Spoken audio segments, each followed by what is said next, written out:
Welcome to Penrose Learning, where we make understanding easy. In this video, I will show you how to play Good King Wenceslas on the recorder. We'll begin by focusing on the first three essential notes, B, A, and G. To play B, cover the top hole and the thumb hole completely. For a, lift your left index finger while keeping the thumb hole covered. Finally, for G, lift your left middle finger, ensuring the thumb hole remains closed.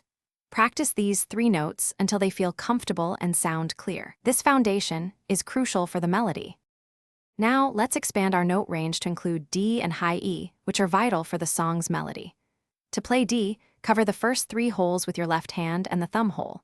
For high E, cover only the first two holes with your left hand, keeping the thumb hole closed. Practice transitioning between these new notes and the B, A, and G you've already learned.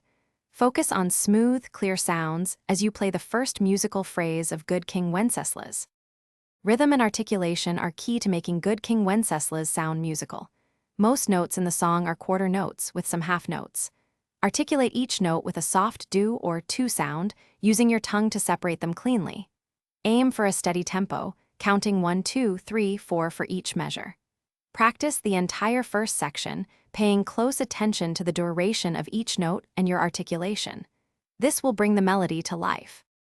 Now it's time to put everything together and play the full melody of Good King Wenceslas. Combine all the notes you've learned, from B to high E, with the correct rhythms and articulations. Pay special attention to smooth transitions between the different musical phrases.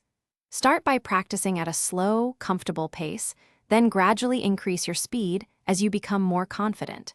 With consistent practice, you'll be able to play this festive tune beautifully on your recorder. Thanks for watching. If this was helpful, leave a like and consider subscribing. See you next time.